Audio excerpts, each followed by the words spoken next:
Let's go to the agenda. Can we start with the apologies for absence, please? Yes, we've had apologies from Councillor Jim Moore this evening and from the Community Warden Jason Gordon.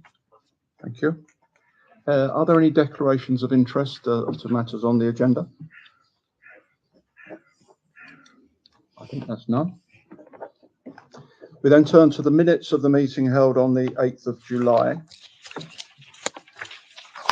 Copies have been circulated prior to the meeting, and I believe that there may be copies on the table. Can I ask on matters of accuracy on the first page? Second page? Third page? Fourth page? And the final page. Are there motion to... Chairman, could I move that we accept the minutes as printed? I'll second that. They're seconded. Thank you. So let's then move to the Chairman's report and public participation. Perhaps, Pat, would you like to speak first? Pat Awkward. On VJ Day, I took the opportunity of having a long talk with Alan Watson, who's in charge of Speedwatch in Kent. The situation in Alpha Road is horrendous at the moment. You know, we can't get out of our houses because of cars, large cars mostly, Audis and Mercedes and BMWs, coming down there like a racetrack. I think they enjoy the chicanes of dodging in and out. And the noise from some of them is appalling. We don't seem to have seen any police presence apart from the one time they arrived at 11 o'clock in the morning or thereabouts, mob-handed, and we're all standing down the bottom. Anyway, I talked to Alan Watson. We were told at a council meeting, I'm not sure by whom, that the minimum number of people you could have doing Speedwatch was now 4. In fact, that is not the case. It is actually 2. As it always has been. So we were misinformed by somebody in the council at a meeting, and we were told that it was impossible for us to have a Speedwatch in Birchington with only 4 people. I don't know if we've had any more volunteers. Do we have any knowledge of that? Yeah, We do. The Community Day, the Community Information Day, which was held on Dogacre recently, Yeah. on the same day as VJ Day, drew 10 expressions of interest. Oh, that's good. In addition, I think 2 or 3 names have come forward following the Parish Magazine article, or the reference that I made in my article last time. So there are a number of people who have expressed interest. So it would be viable. Yep. My problem is, well, at the moment, I can't see a screen. Can't see through fluorescent lights either, but I can't see a screen. So I could not input the data. But I wondered whether it's not a big task, you just have to know how to do it.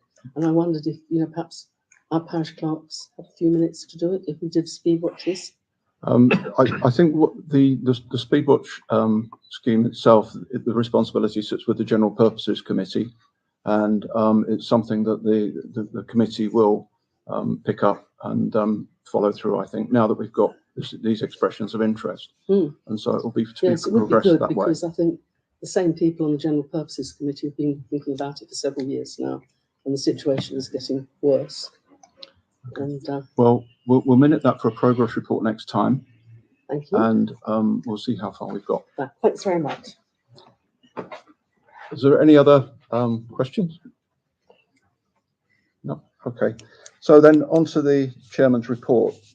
I've attended numerous committee meetings. I attended the Thanet Area Committee annual general meeting where there was election of officers to that committee, and I'm pleased to say that one of the parish council here, Councillor Fellows, was elected chairman of that group.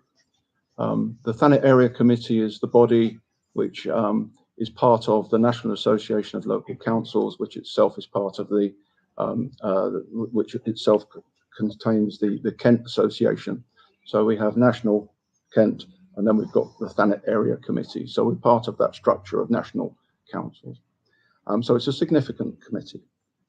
We were invited to attend the Powell Cotton Trust annual summer reception, which we did. And of course, there was the VJ commemoration as well, which was held in August. Two other items to report also is that I've chased up progress or lack of progress with the conservation area review. You may recall that it's over a year now since TDC Cabinet accepted the recommendations of the review, and to date there's been no progress. I did receive a notification this afternoon that the planning officers are due to meet with the communications team to talk about possible approaches to consultation to da-di-da. So there may be some movement or there may not be. I don't know. And then finally, yesterday I was informed of the resignation from the parish council of Councillor Pook. And we're currently now in discussion with Thanet District Council as to what the next steps should be in order to move forward on that one. That's my report. I'm happy to take questions from councillors if there are any. Thank you. Okay, then we'll move on then to the internal auditor's report. Thank you. It's Jane Bevan, clerk to the council. Last month, last full council meeting, we reported on the internal auditor's report, and there were a number of points that the internal auditor made. And in our minutes, we have agreed to take certain actions. One of those actions was to seek assurances from both internal and external auditors that the actions that we were going to take would be sufficient to sign off on the points that he had actually raised. I've heard back from the internal auditor, and he's confirmed that the actions are sufficient to address his points of concern. And I am waiting for the external auditors to do the same. I will be circulating an email to council just regarding all of our responsibilities regarding conduct and just a general overview of the training that we had from Calc early on in the year in January. So that's all I've got to say on the audit report. Thank you. Thank you. We go on then to membership of committees and the meetings calendar. The meetings calendar has been circulated, and the dates that are published on that calendar are the ones which are now fixed for the meetings. I think one of the versions of the agenda that was published might have had the former dates, but the calendar is the one that's the correct version. Regarding membership of committees, we've had a nomination that Councillor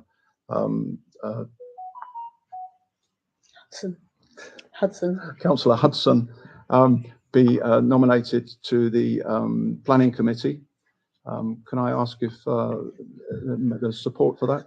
All those in favour? Yes. Thank you. Okay. We then move on to item 7. This is a proposal for an amendment to standing orders, which was put forward by Councillor Brown. So, Councillor Brown, would you like to introduce this? Yes, in the past, we've been giving the councillors 3 days' notice to look at all the agendas, and I thought it might be a good idea for myself personally and for our councillors if we had 5 days. And we discussed it at general purposes, and they agreed to put it forward to full council. Any other comments? So, can we have the proposer, please? Proposed by Councillor Fellows, seconded by Councillor Wright. All in favour? Thank you. That's carried. We move on to item 8, the AGAR assertion 10. This is to do with internal audit and the standards that we're required to achieve in order to be signed off as competent. Jane. Hopefully everyone's read the paper that I circulated with the agenda about our requirements on AGAR assertion 10, which is digital and data compliance. It's the new assertion that's been introduced in the 25 NAUC SLCC practitioners guide, and it's a requirement that we need to demonstrate compliance to digital matters such as GDPR. So the paper, what I've done with the paper is I've outlined what it means to us in terms of what we need to do to be able to demonstrate compliance. And there are four main areas, and one is that we need to have a .gov.uk domain name, and we should all be using our .gov.uk parish council emails. We've also got to look at our website for compatibility, for accessibility for disabled users, and we also need to be able to demonstrate that we process personal data with care and in line with principles of data protection. We've also got to have an IT policy in place. So there's four main things that we need to do. The current status is that we have got a .gov.uk domain name, and we've all got email addresses that we use. There is some work to do on our website. We have got policies in place for GDPR and data protection generally, and I will be sending out those policies just to make sure that everyone is reminded of those guidelines. And the last thing that we need to do is actually get an IT policy in place. So there is some work to be done, but we need to be able to put that tick in the box next time we do the AGAR, which will be April. So that's some work that's ongoing. Okay. Thank you. Are there any questions on this? No, I think it's a very important matter, something which we need to pay attention from a number of aspects around confidentiality, competence, governance, and security as well of our IT systems and the way we operate. So we need to take this one forward. Let's then move on to committee reports. Councillor Prebble, could you report please on finance? Thank you, Chairman. How nice to have the right name. Finance Committee met on the 2nd of September. The expenditure budget for the period April to August is where we expect it to be. As Finance Chairman, I will do analysis of operative expenditure so far this year, so we have a better understanding when setting the budget for next year. Will Committee Chairman please make a start thinking about activity and anticipated expenditure for next year? We will have a big budget meeting in November. Chairman Nick Blankley has prepared a paper entitled High Value Asset Acquisitions. This has been circulated. We now ask Council please to consider and adopt it. So if we just focus on that paper for the moment, it has been circulated. Are there any comments? Do we have a proposer? Seconder? Thank you. All in favour? Thank you. So we've adopted that policy as it stands. Thank you, Chairman. I'll continue. The Library Working Group has met and decided to check with KCC whether or not the Birchington Library is available. We are advised that this matter is under review. KCC assets are not available for disposal unless they've been first declared as surplus. At this time, the library is not surplus. In the circumstances, no further activity is planned. Birchington Council pays rent and contributions to running costs of the library, which provides us use of the Burley Gallery and the library for meetings like this. The Birchington Heritage Trust uses the Burley Gallery and make a contribution to BPC. The current agreement with the Heritage Trust is due for review next year, 2026. We will be checking the time frame of our rent agreement with KCC because it might not be the best value or way to have office or meeting space. The Memorial Recreation Ground. Football continues to be enjoyed at the recreation ground. 4 teams are signed for the new season, making a contribution towards running costs and Colin providing positive health and welfare benefits.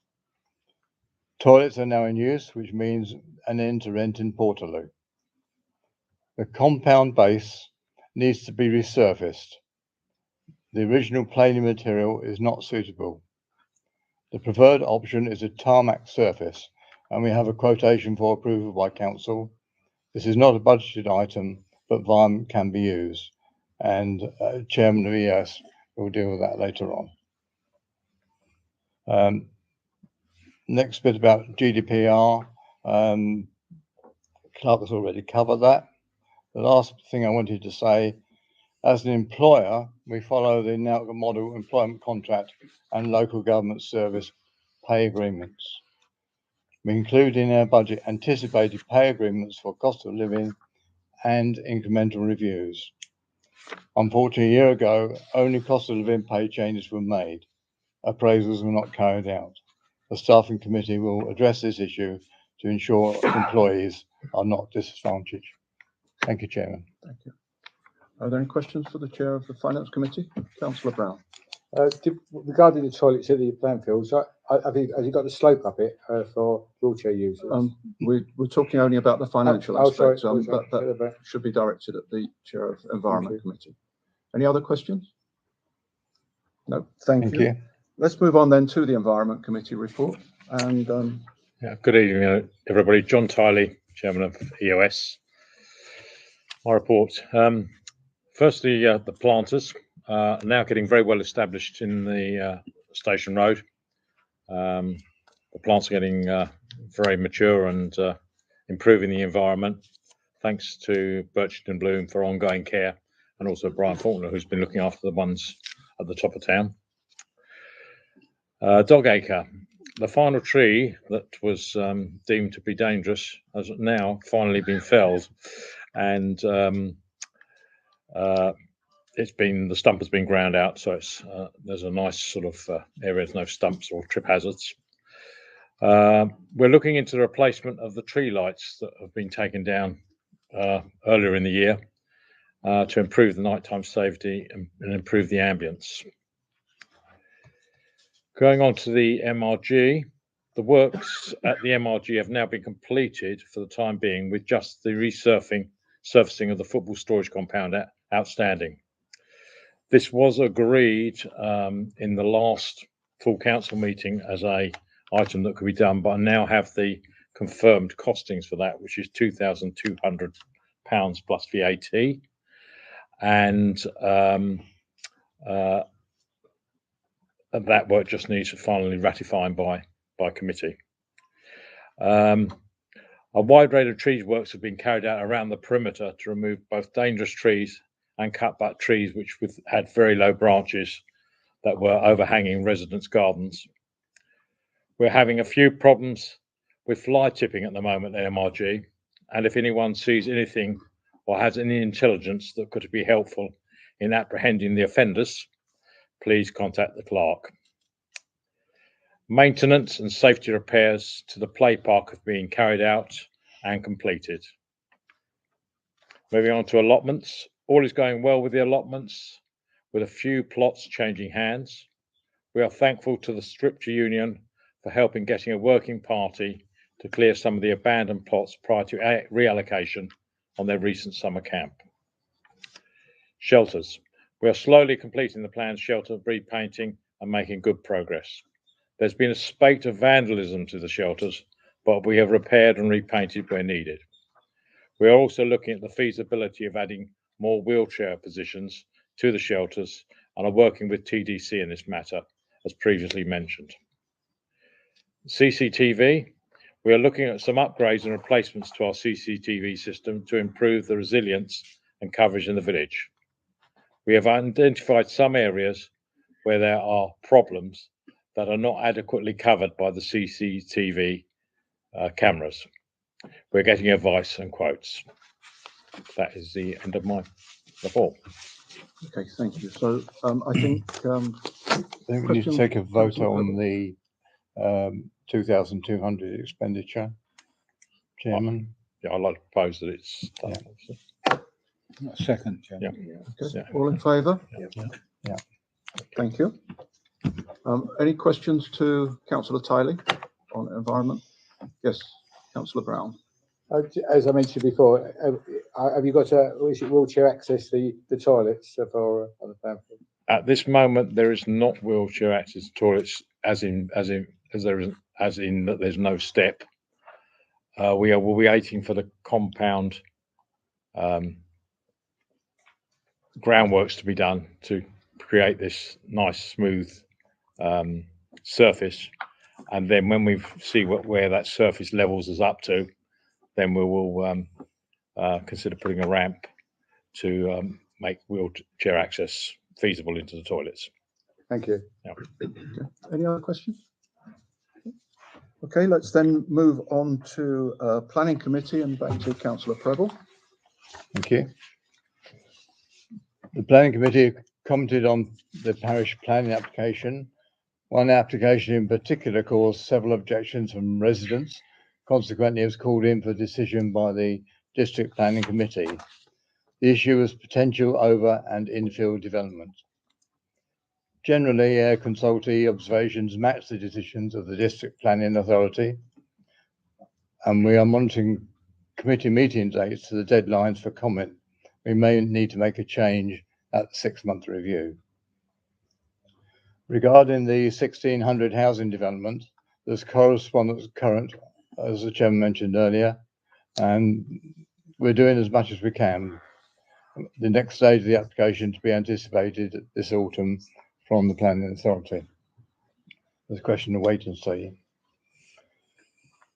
As regards the Thanet Link Road proposal and associated housing development, the Link Road proposal was recently confirmed by central government to be on the priority list.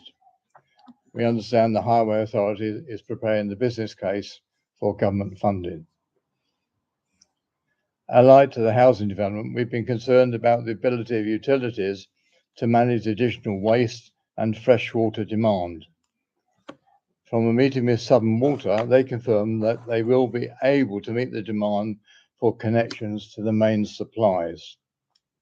South East Water have current plans for a new reservoir in the Broadwoke, Canterbury location.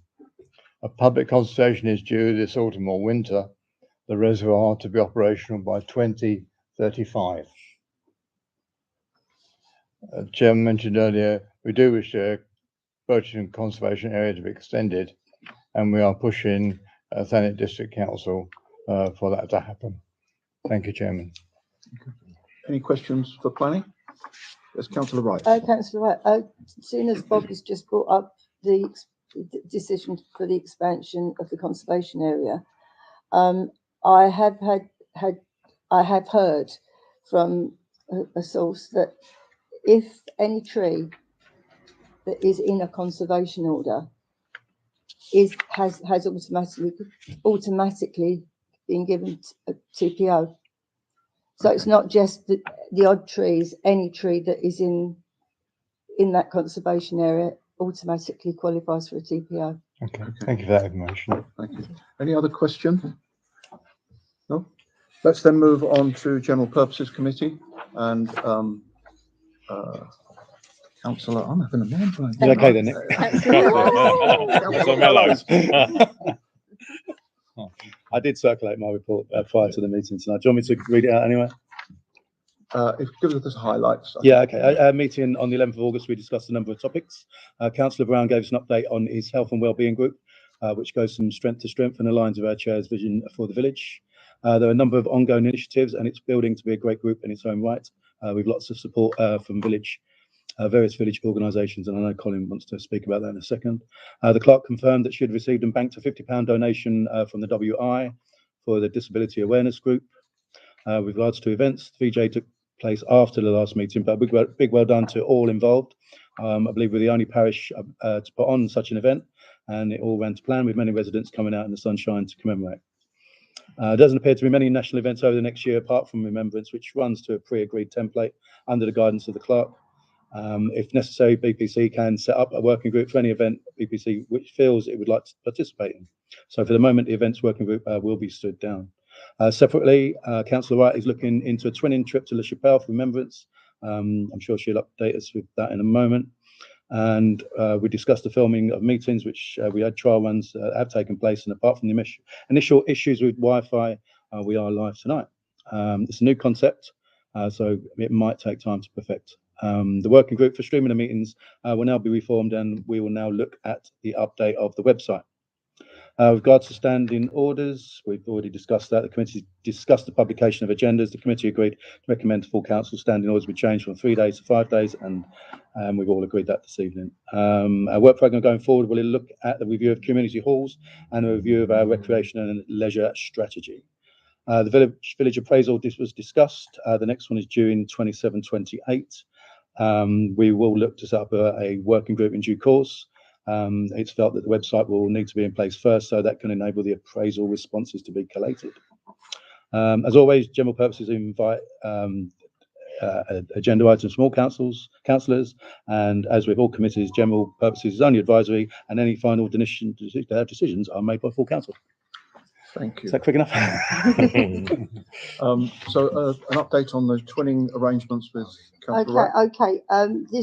This also follows a generated footpath. I am, however, awaiting some confirmations of spouses that are going. Councillor Tyler has kindly said he would be able to drive. So I would be asking Mr. Preble of Finance if there is any money available for the transport. We can talk about that later, Bob. Okay, fine. That's where we are. Okay. I've got the template ready. I'm now waiting for answers from a few people. Okay. Okay, then I can give you a further update. I have, however, got a couple of other things that I would like to mention. Under the Equality, and what this one comes under the Equalities Act. This is no. This is this events. is not part of the agenda. It wasn't part of the chairman's report. It is So a report on the agenda. Is it to do with the twinning? No, but it's to Okay, do with events. thank you. So is this With the permission of the chairman? I put it in your council's report. Okay. All right, I'll leave it. All right, I'll do that. I'll leave it in the report. Okay. Any questions for the General Purposes Committee? Thanks, Chair. I'd just like to thank veterans for all the support they give the Health and Wellbeing team. They've actually been, brilliant. They're letting us have their rooms for free, tea and coffee for free, and other press releases for free. They've actually been superb, and they push the health and wellbeing forward. So officially, I'd like to thank them. Thank you. Could we keep matters to the parish council? But I appreciate the thanks that have been extended. Councillor Houghton. Max Houghton, Vice Chairman. Just a point on the Remembrance Day. It is a little bit chicken and egg at the moment. We need to know how many people the French could accommodate if we wanted to go over there. We need to know how many people from here would wish to go, because over the last 7 years, we've gone from a handful of people going by car through to a full bus of 50 odd people. So we need to find out from our twinning representatives, who at the moment don't have a feel for that. But I think once they do give us some sort of idea, then we can crack on with numbers and who wants to go and who doesn't. Thank you. Sorry, Chair, can I respond to that? Yes, go on. Okay. Last year, we are limited in numbers to go to France now because of the arrangements with the twinning people, and that last year that 9 was the number that they decided that was all we could bring. I think that was Councillor Houghton's point, that we need to understand from the twinning partners what their expectations are of numbers from us. Yeah. And whether there's a limit or well, last year there was a limit, and it was not. It was 9. Yeah. So it sounds like there's still a lot of work to do before this is actually in the position to say that it's going ahead. Any other questions? No. Thank you. Let's then move on to item 10, which is an update on the 1,600 new homes proposal that Councillor Preble mentioned earlier. We're not going to agree the minutes for those committees. Yeah, sorry. Oh, I'm sorry. Yes, of course. So the minutes to be approved. So they've been approved at each of the meetings, but it's just a note that we've got agreed minutes from these committees. Okay, so the clerk's just pointed out here that the minutes were approved at the relevant meetings, and this is to note the minutes that have been approved. So we've got environment for the 3rd of June, general purposes for the 16th of June, finance for the 15th of July, and planning for 15th of July as well. Okay, thank you. Noted. Sorry, Councillor Just Hudson. going to move a proposal that we accept them. Well, Or note, this can we is just listed note for them? noting rather Yeah, it's than. noted. yes. Yeah, we've accepted them at previous Fine. meetings. Yeah. Okay, so let's move on then to this proposal for the 1,600 new homes. I reported last time that the planning inspectorate had rejected our request that the application be called in. Subsequently, I've made further representations to the new Secretary of State and the new Housing Minister also, recasting some of the previous information that we've had, but also introducing new information concerning ownership of the land which is being put forward by St John's, which forms part of the application, and also some additional information that's come as a result of our meeting with Southern Water. So that has been presented back again, but reformatted into the sort of categories, the criteria that are applied when they are looking at recovering or calling in an application. So that has been sent on. The matter of ownership of the land, which is with St John's, I've reported previously, but just to reiterate, our understanding is that land was left in a will in 1642 by a chap called Henry Robinson, and it was left in trust to St John's College, and the beneficiaries of that would be people of Thanet who went from the King's School, Canterbury, to St John's. So it's a beneficial trust. There is no, St John's confirmed that the trust was established and that St John's is the trustees, but so far I've been unable to produce any evidence to show that the trust has either been amended or extinguished. Therefore, it would appear that the land still remains in trust rather than being in the ownership of St John's. So on that matter, I've been in touch with Historic England, which lists Gore End Farm as being owned by St John's. Well, of course, it's now moved into another ownership, but actually it's asking them to correct that the land wasn't gifted to St John's, that it was actually left in trust. So their record is correct. I've also contacted Bob Porter, who's the Director of Place at Thanet District Council, and I've asked that we can meet with him to discuss these issues of ownership, to understand what verification checks TDC carried out, if any, and to what extent they are now advanced with their Section 106 and other agreements, which are legal binding agreements with the owners of the land. Well, if St John's are not the owners, then perhaps they shouldn't be part of the legal agreements. So that will be part of the discussion. So we're waiting a date for that, and I will report progress at the next meeting. Happy to take any questions. No? Oh, yes. I did speak to, we had a meet the officers meeting the other night, and I did speak about this and about ownership of land and planning applications. And I think also there's been something back from the Secretary of State recently, say that anybody can apply for planning permission on any land, whether they own it or whether they don't own it. So I think we might be up against it now. It's the ability to enter legal agreements attached to the that 106, land, which is the restriction. And of course, the St John's land, the land that was under the care of St John's, would be subject to Section 106 and also to highways agreements as well because of the relief road. So that's the sort of the nub of the issue. No other questions? Okay, let's move on. There's a letter from the leader of TDC, Councillor Rick Everett, concerning local government review. And it sets out the position as Councillor Everett sees it from Thanet in regard to the different permutations of how authorities might be combined in the future and what the shape might be. The letter is quite informative. My reading of it is that the comments from the minister, which are quoted, rather marginalised town and parish councils in the order of things. And it's something I think that we need to be mindful of, and it's something that will be discussed at the next parish and town councils forum later on in this month.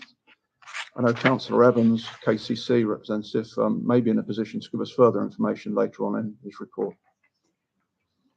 Okay, so that's to note this letter. Let's move on then to item 12, the National Association of Local Councils Annual Pay Award. One for Clark.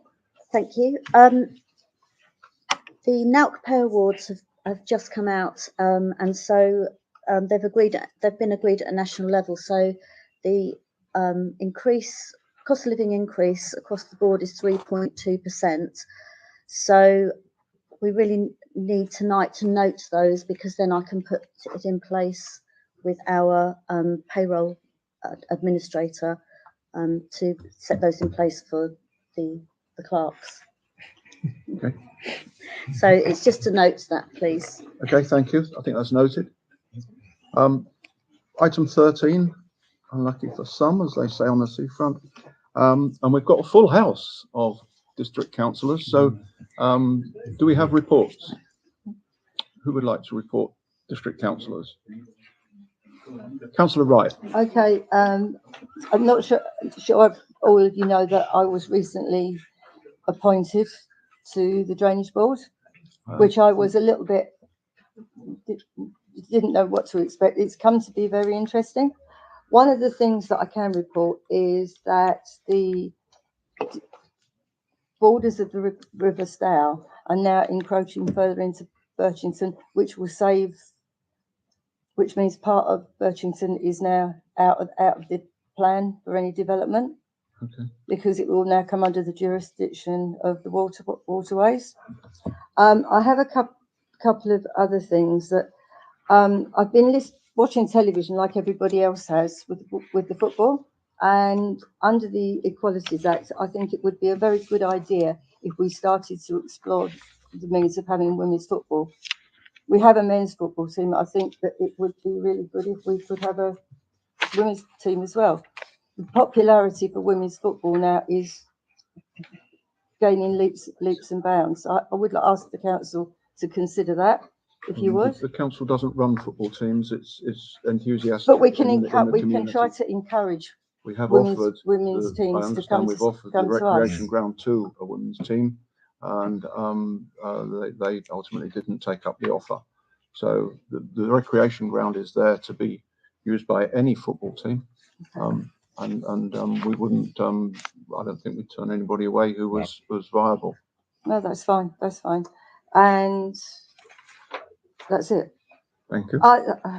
There is one other thing. I did report to the clerk that there was a disgusting amount of rubbish in the car park, in Alpha Road car park yesterday. I subsequently reported it. I informed Jane, and I also got in touch with Thanet District Council. I had an email back today. I have got photographic evidence. Enforcement are now going to pursue the person from Westgate that dumped all the rubbish. And I'm wondering, maybe in the parish council, could we put a reminder in that it is for paper and bottles, not dumping your household waste. Okay, fine. And that remind them that it is monitored and people will be prosecuted. Okay. Will you provide that item then for the magazine, for the October edition? Thank you. Councillor Dawson, I think you were rising to report. Thank you, Chair, and good evening, councillors and members of the public. So I'm Emma Dawson, Councillor Emma Dawson. I'm Community Shadow Cabinet Member, and I'm just going to speak to you just briefly about the PSPO, because we've had some setbacks due to the term abusive and foul language being recently challenged by the Freedom of Speech Union. Now, the council is struggling with areas that have prominent antisocial behaviour currently. They've been working alongside Kent Police, British Transport Police, RNLI, working with TDC enforcement officers with issues with under 18-year-olds. And so you're going to get lots of antisocial behaviour with under 18-year-olds. It's more difficult to deal with them. And we've had the Ramsgate traders write to us. I think all councillors have received that email, and they're at the wit's end. You know, Ramsgate is a town that gets a lot of antisocial behaviour, and it's not going to only affect that area at Broadstairs, and it will affect anyone else going there as well. So it's the entire area of Thanet really that has these issues, and it could be that we need to look at how we give under 18-year-olds something to do. You know, maybe that's the focus, and as well as discipline. So I think those two issues come into hand in hand. The council officers are struggling at the moment with going onto the beaches. You know, their teams go onto the beaches. They're trying to educate people not to drop litter. They're, you know, attending one group, speaking with them. They're getting a lot of abusive language while they're doing that. And they're also, then another group's literally dumped all their litter on the beach and walked off. So it's a really hard job to do. So I think we've got to be a bit patient with this, as well as they're actually being challenged now by the Freedom of Speech Union, which, you know, you could have one view or another, but it is making life difficult for them. The officers also want to have an educational programme, a briefing with councillors, to have a day-to-day activity of what the officers have to deal with. You know, they've got videos of this, so we can be educated about what they have to face.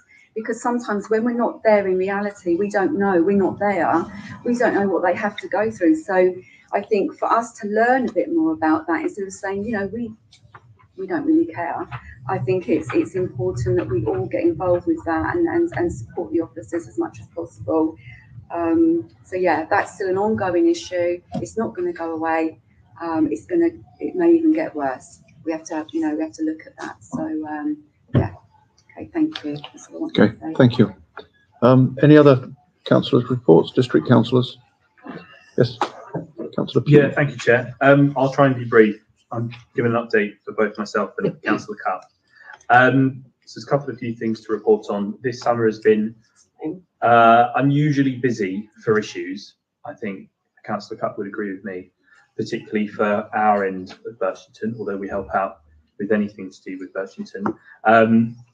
TDC were quite quick to act, not on all occasions, but mostly in removing seaweed, particularly off of Minnis Bay Beach. To be fair to them, it's probably the quickest and most proactive that they've been in quite a number of years.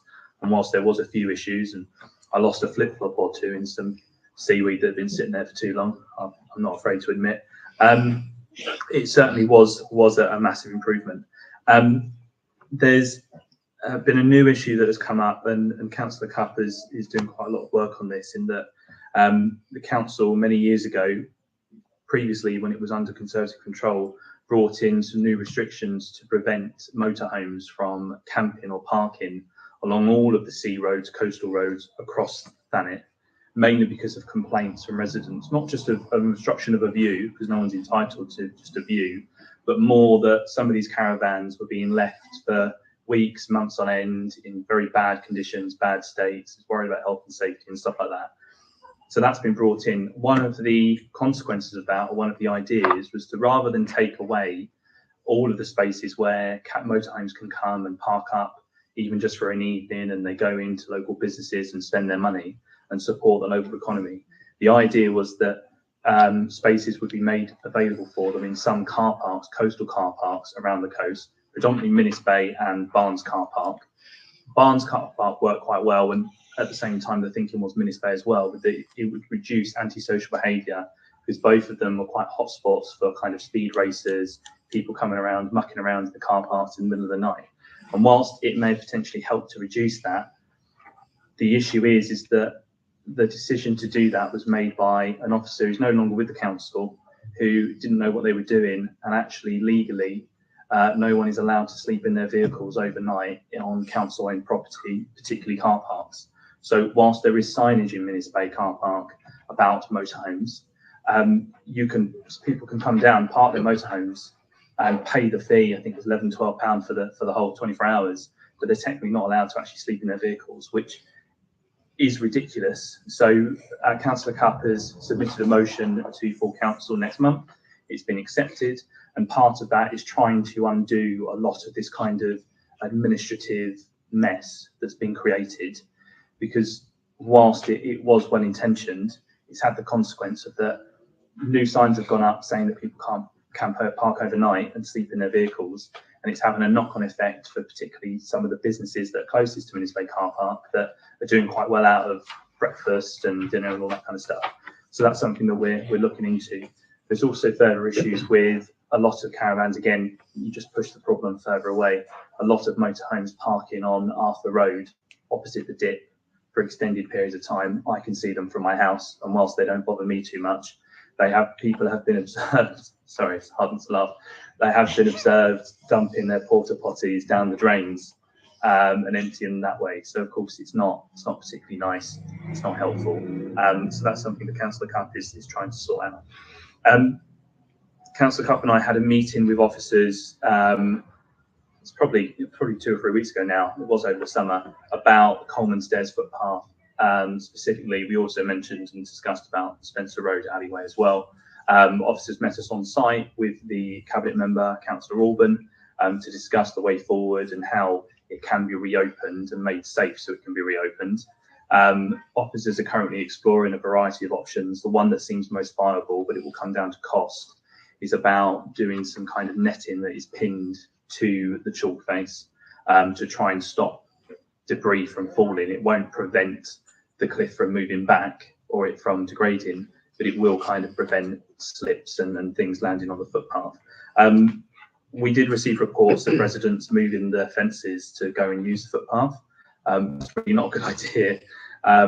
We've said this to residents that have complained as well, in that it's the reason why it's been blocked off because it isn't safe. So anyone enters that, it's at their own risk. Councillor Cupp and I entered that at our risk when we went with officers. Although they didn't give us hard hats. They obviously wanted something to hit us on the head. Maybe that was the plan. But it's just something to be aware of, in that we're acutely aware that Coleman Stairs and the Spencer Road alleyway are both closed. And that whilst that is really frustrating, Coleman Stairs is more in the gift of the council to do something about it. Spencer Road, where those garages in the back of them have come in and onto the footpath, there's an argument and dispute about ownership at the moment. So because those garages aren't owned by the council, so until that is rectified, that will have to stay closed. So we're focusing more on Coleman Stairs at the moment. Another thing was Scripture Union, a couple of weeks in the summer, as always. Is an absolute delight to see it. My son and hopefully my daughter will be taking part in it in future years as well, although my son loves it. But one thing he doesn't like is the water fight, because he doesn't like getting water in his eyes, which is unfortunate, because I was looking forward to taking him down there. But one thing that Councillor Cupp and I were made aware of was that supposedly, and again, rumours always start, you're never sure if they are just rumours or not, is that somebody complained to the fire service in that they were wasting water during a hosepipe ban. We don't have a hosepipe ban down here. We haven't across the whole summer. So we've written to the chief fire person, the fire guy, that's what I'm going to call him, fireman Sam, just to ask him that if they to ensure that they don't get deterred by complaints like that, and they do continue to do it, because it's a memory of mine growing up as a child and of many other people, and I think it's great to do it. Two final things is bus shelters, Canute Road bus shelter and Minis Road bus shelters. The council has now moved forward with their plans. They're now looking to secure somebody to be able to rebuild them and reinstall them. And Canute Road and Minis Road bus shelters will be top of the list to be replaced. So that's something, sorry, Councillor Cupp said they should be.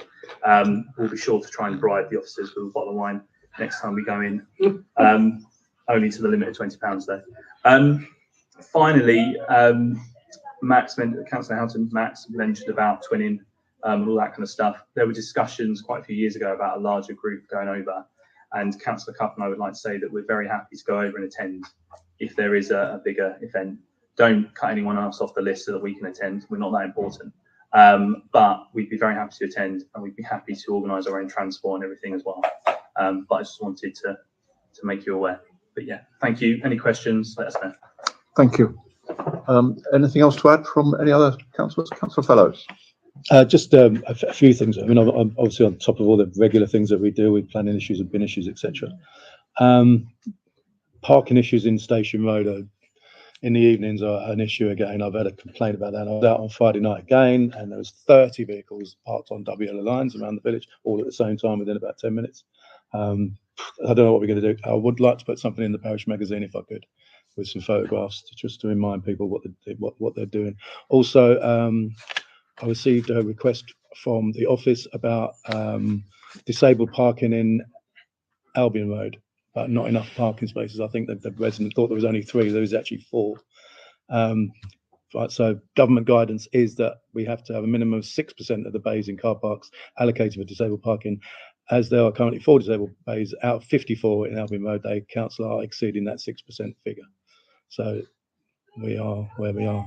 So they won't be increasing it at the moment, but they did say they are taking an undertaking review of all parking spaces in the District Council, and my comments are going to be taken into consideration when looking at the spaces available. So that's where we are with that one. So I am looking at parking issues. I know people have made a few comments recently, but and also I know the council has put in a couple of objections about a house being built in Alpha Road, 130 Alpha Road. That is in front of the committee next week. I presume that the parish council is going to send someone along there to talk on that. Okay, thank you. Yeah. Any questions for district councillors? No.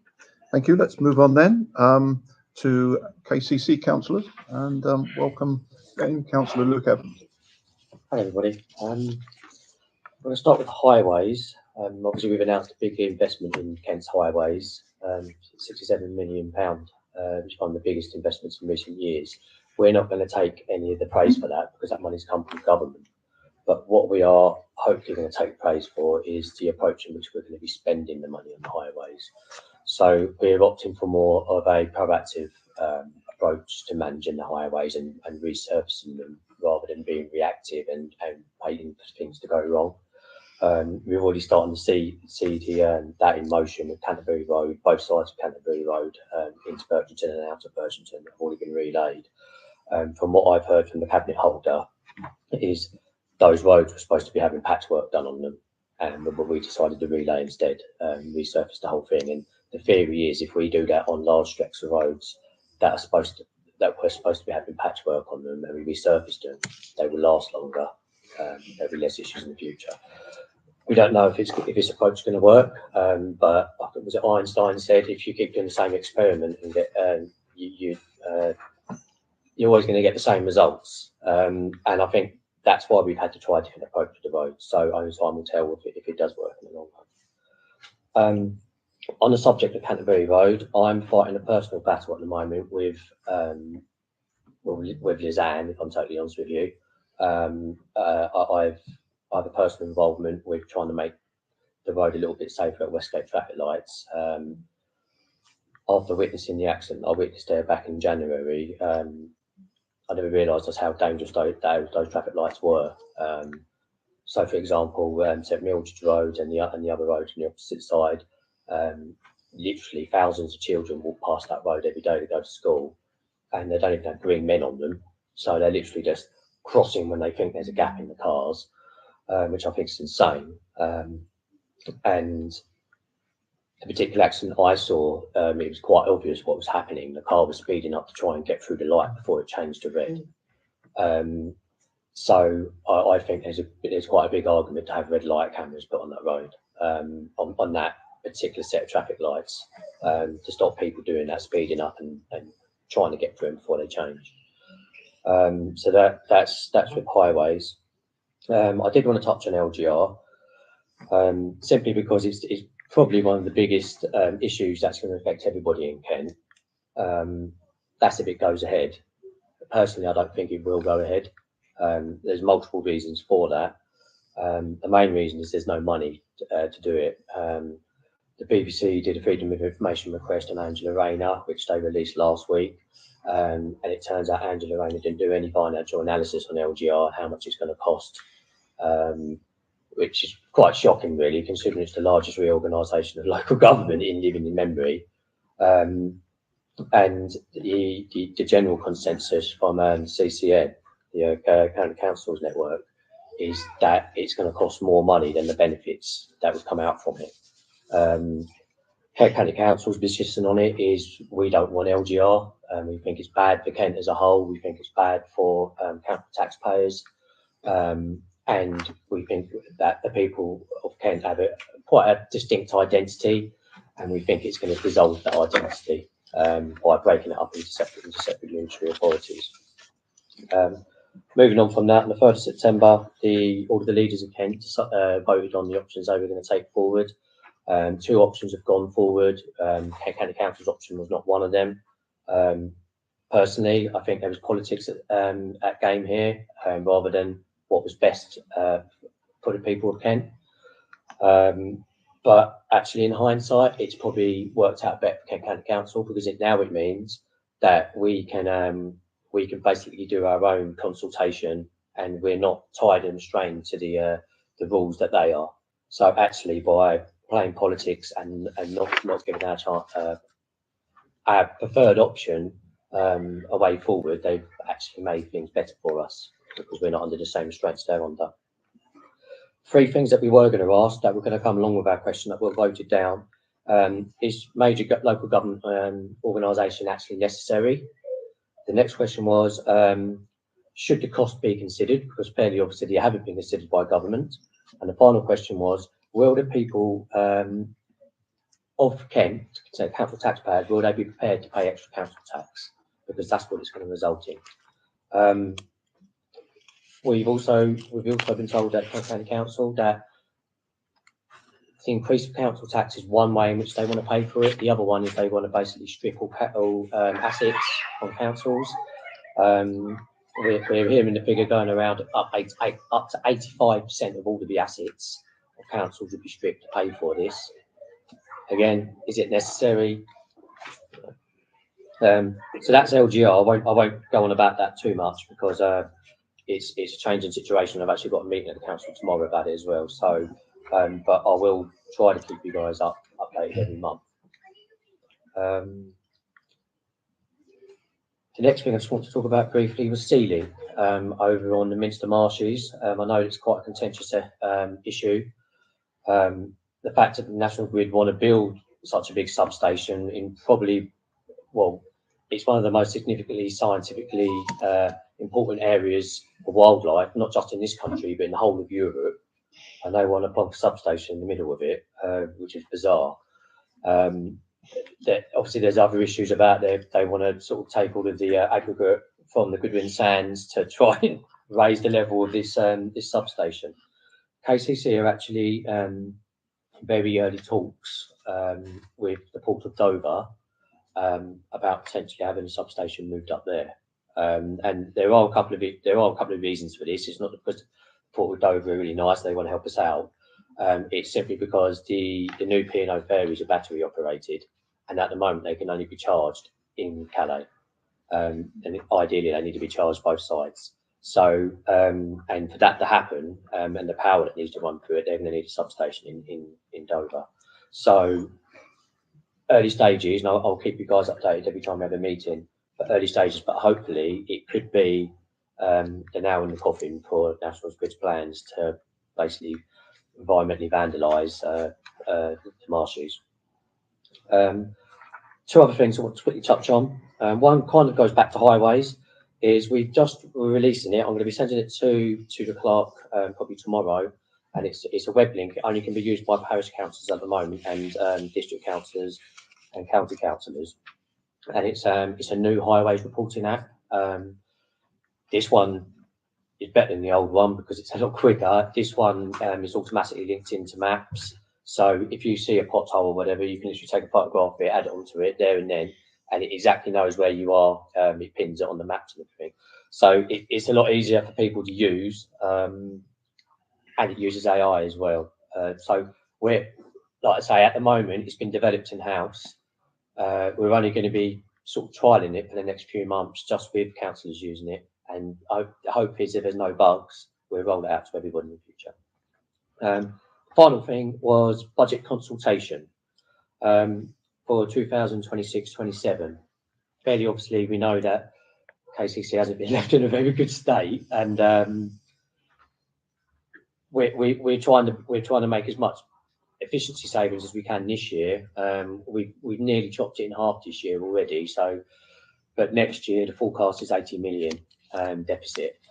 So we do need to make cost cut and say we need to cut costs, and we need to make more efficiencies. And to do that, we need the people of Kent to help. basically. We need what the general consensus of what things need to be safe and what things don't.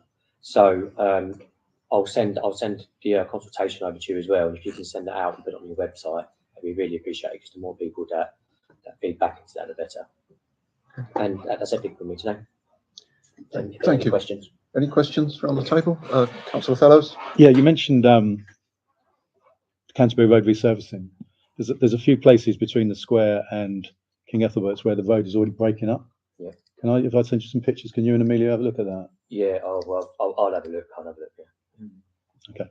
I'll send you the pictures. If you're happy to meet you there and show you. Yeah. No problem. Yeah. Okay. Thanks. Yep. Thank you, Councillor Wright. Yeah, just going back to the crossing at Westwood, at Westgate. Oh yeah. St Mildred's. From my point of view, I think where it falls down is coming from Westgate towards the sea. There's only one traffic light change. All the others have got staggered changes, and it is that traffic light that I think causes most of the trouble, because you take your life in your hands as to which way you go. Yeah, it's. I've already had 2 meetings with Lizanne about this, and Paul Ballock's joins the meetings now as well. I don't think there's any easy answer for that traffic light system, and basically the infrastructure of Thanet wasn't designed for as many cars as what are here now, and that's half the issue. So they've reconfigured the lighting system there to try and get the volume of cars through it. But the problem is, I think they've reconfigured it, taken away the green men and done various other things at the expense of safety.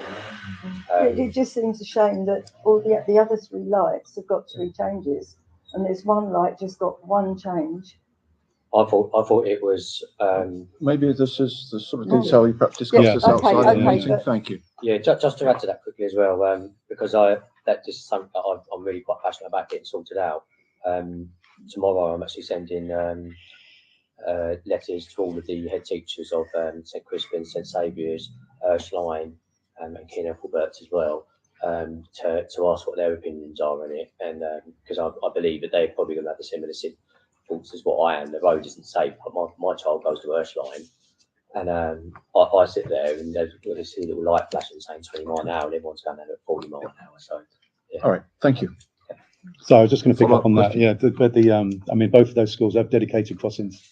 I mean, there's an education for the children to use those crossings and not cross that Westgate traffic lights is going to be the way forward. I think we talked about that when you as a council. That's what we're looking at. Yeah. All right. Let's then move on to item 15, a report from our ward police officer, PC Stephen England. Thank you, Chair.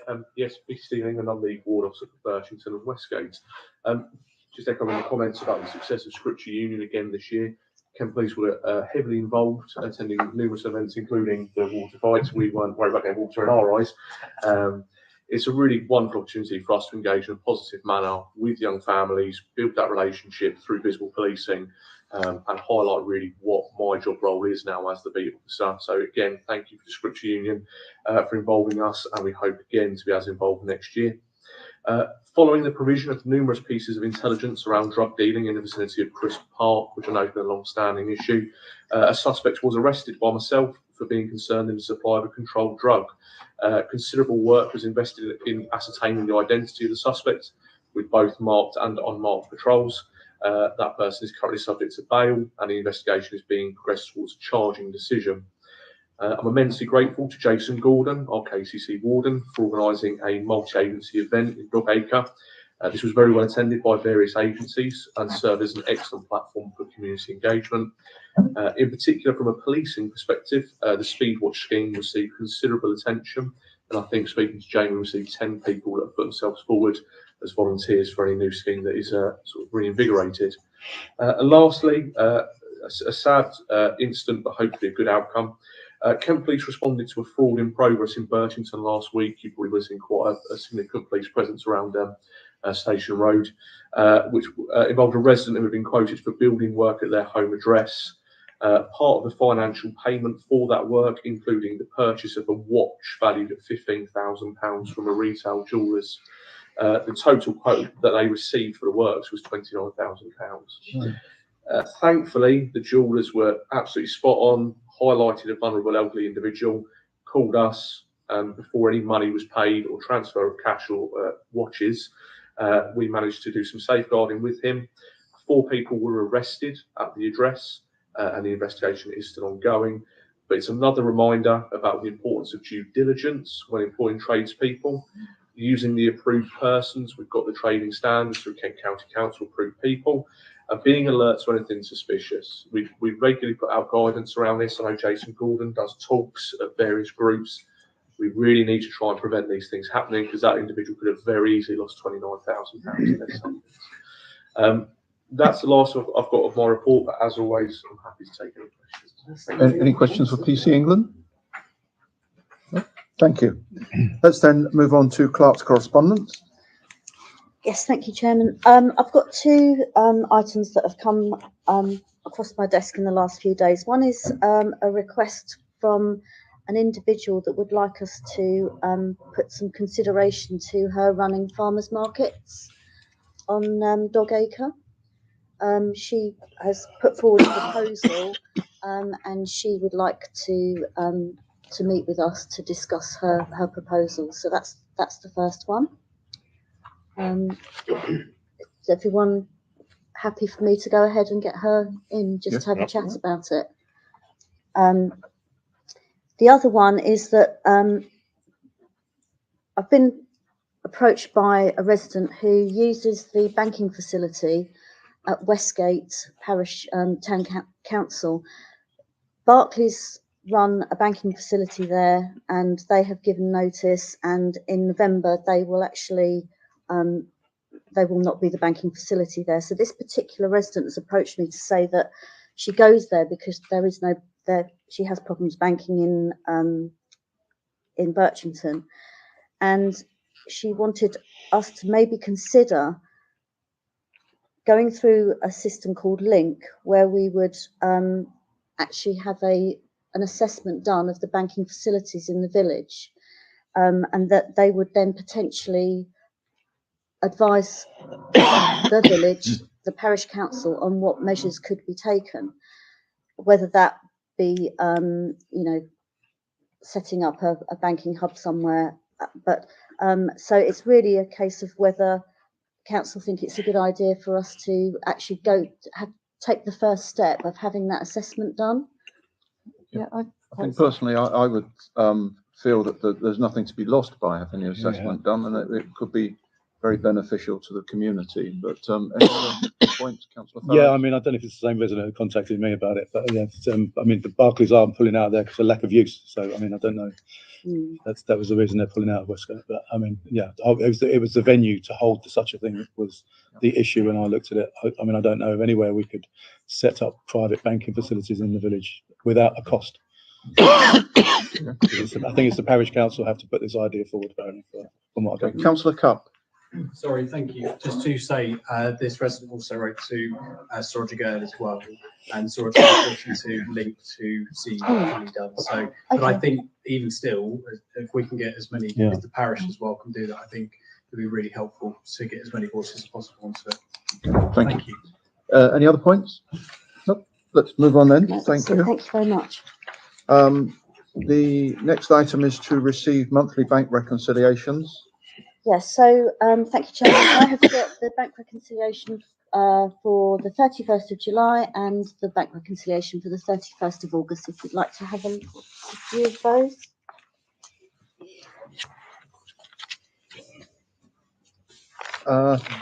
While that's going on, that brings us to the end of the business in the public meeting. We do have a couple of items to consider in private session, so it now rests for me to move the exclusion of the public and press, and to thank you for your attendance and participation. Thank you. Are you going? You called that in, didn't you? 130. Yeah, You going? Are you speaking on it? I don't know. Well, you should do. You pulled it in. I called it in, but